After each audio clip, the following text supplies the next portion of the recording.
Agora, falando sobre os exames que avaliam a parte hormonal, quais são os principais exames que não podem faltar numa mulher 40 a mais? Se a gente pensasse tireoide, a parte metabólica, se a Uhum, gente pensasse assim num painel uhum. Ah, mínimo básico, assim, tá. hormonal. Gente, hemograma, ferro, ferritina, hormônios da tireoide, TSH, T3 livre, T4 livre, Os eh, anticorpos os da tireoide, anticorpos, muito importante a gente estudar o Hashimoto, que é uma doença autoimune que muita gente não não conhece sabe nem que nada, tem. não sabe nem que tem, é impressionante, porque pra Patrícia é uma coisa tão básica, mas que às vezes eu pergunto assim: "Ah, você tem tireoidite Hashimoto?" "O quê? O que que é isso?" "Nunca ouvi falar", que é uma doença Aham. autoimune que acomete 30% das mulheres, que muitas das vezes ela passa uma vida inteira Sem e saber. sem saber, né.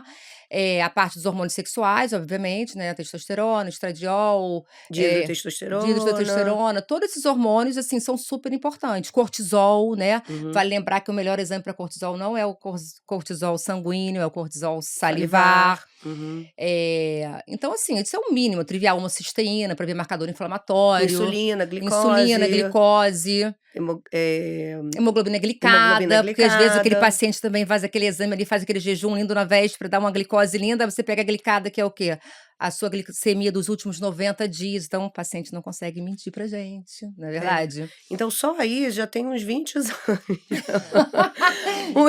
Uns 6 tubinhos de exame de sangue para você Sem poder contar colher. as vitaminas básicas, né, Claro. vitamina D, que é um pró-hormônio, É. magnésio, Aí enfim, a gente vai chegar naquele pedido que a gente tem lá ferro, na aquela clínica, aquela listinha lista básica. básica. E Ah, é, básico, né. Não, é. sem contar, né, que aquela parte que tem muito médico que pede assim, até listas maiores do que a gente realmente pede. A gente pede o básico que a gente julga necessário, que é um básico bem completinho.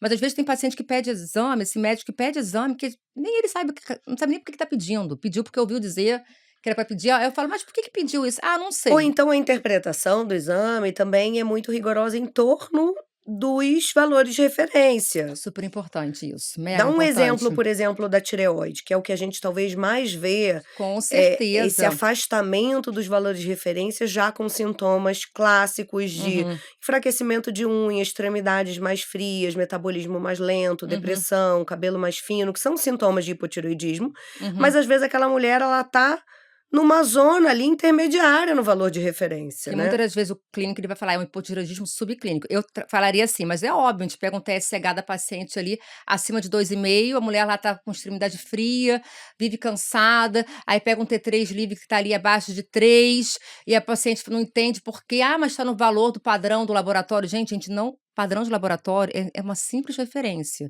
A gente sempre vai querer trabalhar com níveis que a gente considera que sejam Excelentes, excelente, ótimos. trabalha com excelência, né, a verdade é essa. Outra coisa, um ferro. "Ah, não, meu ferro tá ótimo, tá 40, tá no nível do gente, tem que ter um ferro acima de 70, 80. A mesma coisa a ferritina, que é o depósito de ferro. E aí vale lembrar que semana passada mesmo eu atendi uma paciente que ela falou pra mim, falou assim: "Ah, mas eu fui no médico, a minha ferritina tá 250, o médico falou que tá ótimo, e o ferro dela 40". Gente, ferritina é um grande marcador inflamatório. E o médico falando que estava ótimo o depósito dela, estava totalmente inflamada. Mas como que o meu ferro tá bom e a ferritina? Aí a gente tem que usar outros parâmetros, a gente tem que ver o índice de saturação de transferrina. Então, assim, são coisas que pra gente é muito básico, Patrícia, que o leigo não entende, entendeu? Então, assim, é preocupante. Um monte de mulher chega pra gente desesperada porque tá sendo subdiagnosticada, enfim, não tá sendo tratada como deveria, Ô enfim. Carla, e assim, você diria que percentual de mulheres hoje é candidata à reposição hormonal? Quem são aquelas que não são de jeito nenhum? Quais Uhum, são aquelas que precisam de avaliação? E como que é para a mulher que, por exemplo, fez um tempo, parou, não uhum, sabe se pode voltar? Quais são hoje as indicações e as contraindicações para que a gente possa ser um pouco mais clara com quem está em dúvida hoje uhum. sobre isso? Bem, eu vou dar minha opinião aqui. Eu acho que toda mulher merece uma reposição hormonal, tá? Exceto aqui, aquela mulher que de fato teve um câncer de mama, um câncer ginecológico, que foi no oncologista, ele contraindicou, contraindicação absoluta, ou aquela mulher que tem um fator ali, hematológico que não possa fazer a reposição hormonal. Isso sim. Agora, todo o resto pode fazer, contanto que ela esteja preparada e ávida para receber o hormônio. A gente sabe que a reposição hormonal, ela garante uma proteção cardiovascular, ela mitiga, fenômenos de osteopenia, de osteoporose, ela ajuda a A A parte mulher cerebral, parte cerebral, absurdamente. cognição, diminuição das doenças neurodegenerativas, Alzheimer, que é uma, né, na verdade é uma grande causa aí das pessoas. A expectativa de vida aumentou, só que a gente tem que viver com qualidade, não adianta a gente viver sem qualidade, sem energia, sem memória. Então acho que todas são candidatas, exceto aquelas que têm uma contraindicação absoluta. As relativas têm que ser ponderadas junto com Com um profissional um médico. profissional médico, sempre, sempre, sempre, sempre. Mas eu acho que o boom da modernidade é isso, a reposição hormonal, quando bem-vinda, bem alinhada, uma reposição fina, ajustada para paciente, isso vai fazer com que a paciente tenha uma longevidade saudável, porque não adianta ela também, né, envelhecer sem músculo, sem memória, que aí não Ou deprimida ou com a deprimida, farmácia farmácia do kit para é, acordar, para dormir, para aham, viver, aham. não dá, né, Paty? E me fala o seguinte, quais são hoje as principais maneiras de fazer a reposição hormonal? Uhum, Via oral, transdérmico, injetável, aham, implantes hormonais? Fala um pouco de cada uma, uhum. contraindicações e indicações. Tá. Então vamos lá, reposição hormonal, assim, a via mais tradicional que a gente vai falar aqui é a via transdérmica, que são aqueles gelzinho que a gente usa, o estrogel, sandrenagel, reposição de progesterona oral, trogestão oral, e tem a via de administração pelos pellets hormonais, tá? Que são os implantes hormonais, né?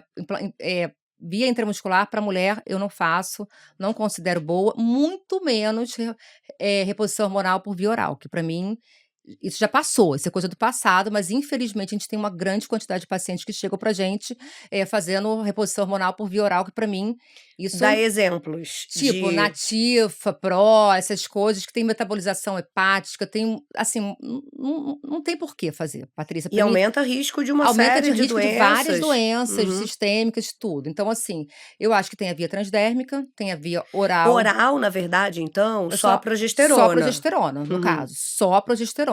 Então você que está usando progesterona em casa, isso é uma coisa que, em linhas gerais, está bem Ok, indicado. bem ok. Mas estradiol, É, Vioral, estradiol, estriol, nada disso, gente, não. não dá. Testosterona, gente, não, esquece isso. A via transdérmica ou Aí vamos para via transdérmica. Via transdérmica é o gelzinho. Quais são as contraindicações? Por exemplo, se a pessoa tem filho pequeno. péssimo, né, pode ter contaminação, passar para criança, enfim, virilizar sem não precisa disso. Então tem que ter um cuidado, a paciente tem que ser muito religiosa em saber que tem que passar aquela hora, aplicar direitinho, esperar absorver.